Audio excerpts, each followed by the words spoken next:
다니엘서 세 번째 시간입니다. 오늘 말씀은 다니엘서 2장 1절부터 24절 말씀입니다. 19절부터 23절 말씀까지를 합독하고 다니엘서 2장 1절부터 24절 말씀을 보도록 하겠습니다.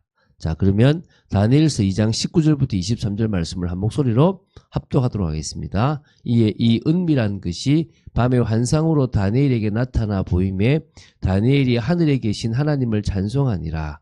다니엘이 말하여 이르되 영원부터 영원까지 하나님의 이름을 찬송할 것은 지혜와 능력이 그에게 있음이로다.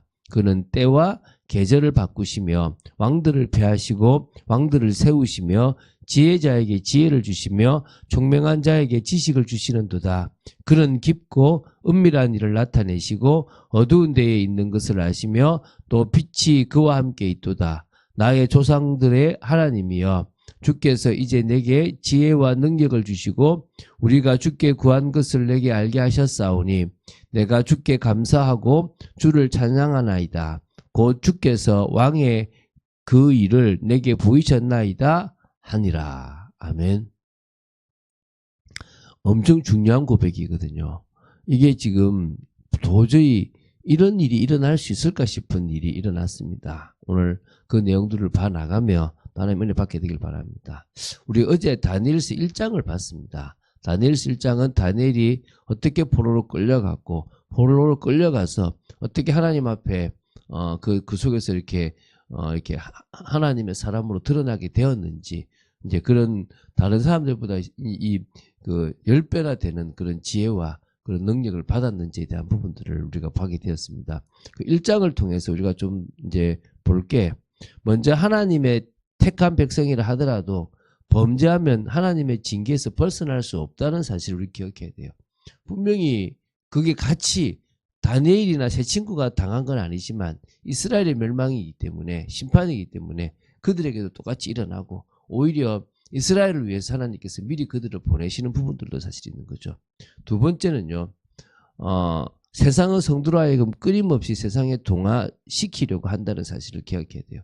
계속 세상 속에서 신앙이라는 것을 유지하지 못하게 하려고 해요. 다니엘과 세 친구가 그 바벨론에 갔을 때 음식부터 시작해서 모든 문화를 다 동화시키려고 해요. 다 빼앗아 원래 가지고 있는 신앙을 다 없애버리려고 하고 있다는 겁니다. 그 사실을 기억해야 될 거고요. 세 번째는요, 세상이 주는 것보다 하나님께서 주시는 것이 훨씬 가치 있다는 사실입니다. 하나님이 주시는 지혜와 명철은 세상을 넘었습니다. 그래서 우리는 뭐 해야 됩니까? 믿음을 지켜야 됩니다. 하나님 앞에서 믿음을 지키는 여러분 되시기 바랍니다. 자, 오늘 보게 될 다니엘서 2장 1절부터 24절은요, 큰 신상의 꿈을 봤던 느부갓네살 이 왕에 대한 이야기입니다. 그래서 다니엘과 그 세 친구가 바벨론 관리 후보로서 이제 교육을 막 이수했을 그때에 이 바벨론의 모든 지혜자들도 해결하지 못했던 느부갓네살 왕의 꿈과 관련된 문제를 아주 보잘것없는 그 나라로 보이지만 하나님의 백성이었던 다니엘이 해결하게 되고, 그 다니엘 때문에 바벨론에 있었던 모든 박사와 술객들과 점쟁이들이 오히려 살게 되는 그런 일이 일어나고요. 그래서 이 바벨론의 총리가 되는 부분들이 이제 있는데, 그거에 대해서 이제 먼저 앞부분에 대한 이야기를 할 겁니다. 그래서 느부갓네살 왕이 꾸었던 이 첫 번째 꿈은 다니엘이 신분적 한계를 극복하고 바벨론의 최고 직계에 오를 수 있는 그런 결정적 동기가 되는 사건이었습니다. 사실 되게 좀 중요한 사건이고 누구도 해결할 수 없는 것을 하나님이 하나님의 백성에게 주시는 겁니다. 그래서 여러분, 세상의 지혜를 얻으려고 하지 말고요, 하나님의 지혜를 얻으려고 하세요. 세상의 방법을 배우려고 하는 것도 필요하겠지만 그것에 의지하지 마시고 하나님의 방법을 의지하시게 되기 바랍니다. 하나님의 방법을 따라가면 응답받게 되어 있습니다. 오늘 이제 두 부분으로 나누어 볼 건데요. 먼저 1절부터 13절입니다. 다니엘서 2장의 어떤 계시 부분이라고 할 수 있겠고, 한 기이한 꿈을 꾸고 그 내용도 모르겠고 그 해석도 몰라서 번민하여 그 자신의 꿈 내용과 해석을 알고 싶어서 박사와 술객들과 점쟁이들과 모든 그 당시 지혜자들을 다 불러 모아서 이제 물어보고 말 못하기 때문에 처형하도록 명령했던 그런 내용이거든요. 그래서 1, 2절에 이제 그런 내용이 나옵니다. 느부갓네살 왕이 다스린 지 2년이 되던 해에 느부갓네살 왕이 꿈을 꿨는데 마음이 번민하여 잠을 이루지 못하는, 내가 꾼 꿈이 분명히 중요한 꿈이고 이것이 의미 있는 꿈인데, 우리 사실은 이제 썸네일에 보면 이제 그 신상이 나오거든요. 그 신상에 대한 꿈인데 이게 분명히 꿈인데 이걸 누구도 말 못하는구나. 그래서 박수나 술객이나 점쟁이, 심지어 갈대아 술사를 불러가지고 왕 앞에 서게 한 겁니다. 자신이 먹이고 있는 모든 자신의 부하들을 다 불러 모은 거죠. 똑똑하다고 하는 부하들 다 모았습니다. 3절부터 11절입니다.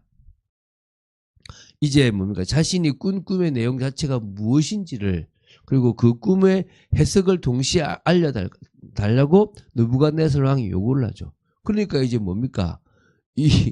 그러니까 박수나 술객들이나 또 뭡니까? 많은 점쟁이들이 꿈을 말씀하시면 저희들이 해석합니다. 그런데 꿈을 우리 보고 맞추라면 어떻게 합니까? 이걸 계속 싸우는 거예요. 이게 지금.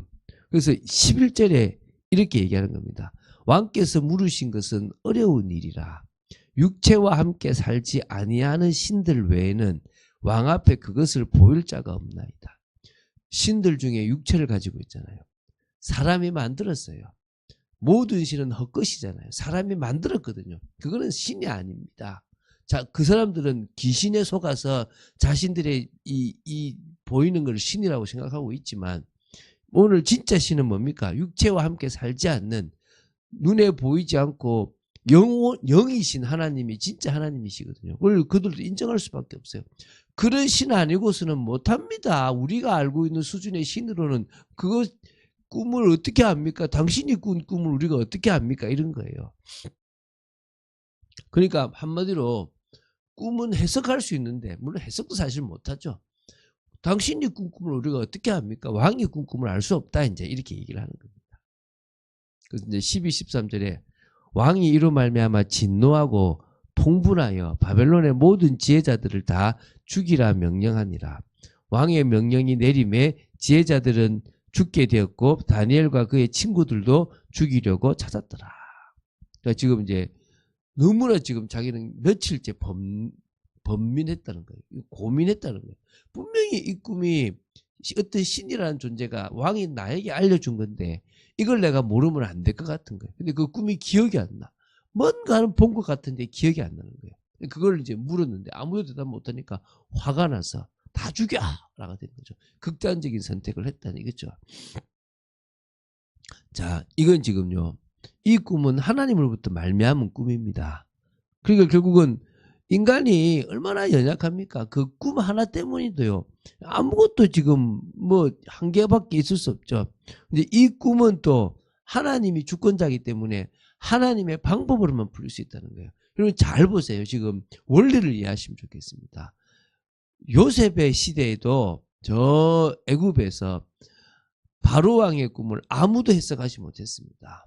이때는 해석을 좀 한다고 해도 해석도 못하겠지만 그 꿈의 내용도 못 맞추는 완전 그 모든 것들을 누구한테 주신다는 겁니까? 하나님의 백성에게 준다는 겁니다. 근데 그냥 백성이 아니라 하나님을 바라보는 백성에게 준다는 거예요. 자, 두 번째 이제 14절부터 24절입니다. 꿈의 내용을 아무도 말하지 못하는 문제로 진노하여 바벨론의 지혜자들을 다 처형하도록 명한 느부갓네살 왕을 향하여 다니엘이 꿈을 해석할 테니까 시간을 달라, 살육을 중지해 달라고 요청하고 하나님 앞에 기도하여 그 계시를 받는 내용이에요. 참 대단하죠. 14, 16절을 보면 꿈 문제로 진노한 느부갓네살의 명령에 의해서 처형 대상이 된 사람들 중에서 다니엘도 포함됐잖아요. 왕의 근위대장에게 이제 아리옥이죠.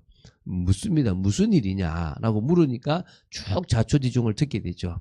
그래서 이제 느부갓네살 왕을 내가 아련하게 해달라. 그래서 만나서 이제 16절에 왕께 구합니다. 시간을 주시면 왕에게 그 해석을 알려드리리이다. 왕이 원하시는 그 꿈을 해석해 드리겠다라고 이제 얘기를 합니다. 그래서 시간을 벌게 됩니다. 그리고 이제 17절, 18절에 보면 다니엘이 이제 집으로 돌아와요. 돌아와서 친구였던 하나냐, 미사엘, 아샤라를 불러서 이 모든 일을 알립니다. 하늘에 계신 하나님이 이 은밀한 일에 대하여 불쌍히 여기사 다니엘과 친구들이 바벨론의 다른 지혜자들과 함께 죽임을 당하지 않게 하시기를 그들로 하여금 구하게 하니라. 그러니까 불쌍히 여겨달라고. 여러분, 우리가 하나님 앞에 할 것은요, 우리를 불쌍히 여기셔서 세상 속에서 부끄럽지 않게 하여 주시옵소서. 세상과 함께 망하지 않게 하여 주시옵소서. 오히려 하나님의 영광을 드러내게 하여 주시옵소서. 이런 기도를 해야 되는 거예요. 19절부터 23절입니다.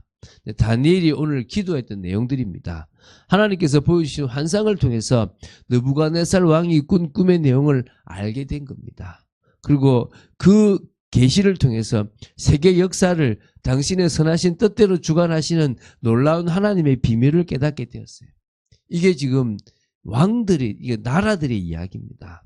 그 이야기들을 지금 하나님이 느부갓네살 왕에게 보여주는데 사실 몰랐어요. 근데 그 꿈을 이제 진짜 누구한테 알려주는 겁니까? 다니엘에게 알려주시는 겁니다. 그래서 보여주심을 가지고 찬양하는 겁니다. 우리는 내가 한 것이 아니라 하나님이 알게 하셨고 하나님이 깨닫게 하셨기 때문에 그것을 찬양하고 높이고 경배하고 하면 되는 겁니다. 그래서 이제 24절에 이에 다니엘은 왕이 바벨론 지혜자들을 죽이라 명령한 아리옥에게로 가서 그에게 이같이 이르되 바벨론 지혜자들을 죽이지 말고 나를 왕의 앞으로 인도하라. 그리하면 내가 그 해석을 왕께 알려드리리라 하니. 이제 왕 앞으로 내가 가겠습니다. 내가 꿈을 해석하겠다. 여러분, 우리가 원리를 이해하시면 좋겠습니다. 하나님이 일하시는 방법을 이해하시면 좋겠습니다. 그러면요, 꼭 문제와 또 도저히 해결할 수 없는 상황들이 생기게 되어 있다는 거예요. 위기도 올 수 있다는 겁니다. 두려워하지 마세요. 하나님이 살아계시기 때문에 그 환경과 현실을 만드시는 거예요. 근데 진짜 그 모든 것들을 누구한테 불게 하십니까? 하나님의 백성에게, 하나님의 자녀에게 불게 하시는 거예요. 우리가 사람을 의지하고 우리가 내 지식을 의지하고 내 힘을 의지할 때는 하나님은 역사 안 하시는 겁니다. 그런데 오히려 이 모든 것을 주관하시는 분이 하나님이시고 나에게 모든 재능을 주시는 분도 하나님이라고 고백할 때 비로소 하나님은 일하십니다. 우리를 통해서 역사하시고 사용하십니다. 믿으시면 좋겠습니다. 그래서 정말 믿음 안으로 들어가고 또 하나님의 계획 안으로 들어가고 이번 집중이 그런 축복을 누리는 집중 되시기를 주 예수 그리스도로 축원드립니다. 주는 그리스도시요 살아계신 하나님의 아들이심을 고백합니다. 말씀 따라가는 축복 속에 또 저희들을 지켜주심을 감사합니다. 성령의 충만함 속에 있도록 지켜주심을 감사합니다. 오늘도 은혜 받는 저희들 되기 원하며 믿음을 고백하는 저희들 되기 원합니다. 붙잡아 주시고 인도하여 주시옵소서. 주 예수 그리스도 이름으로 기도드립니다. 아멘.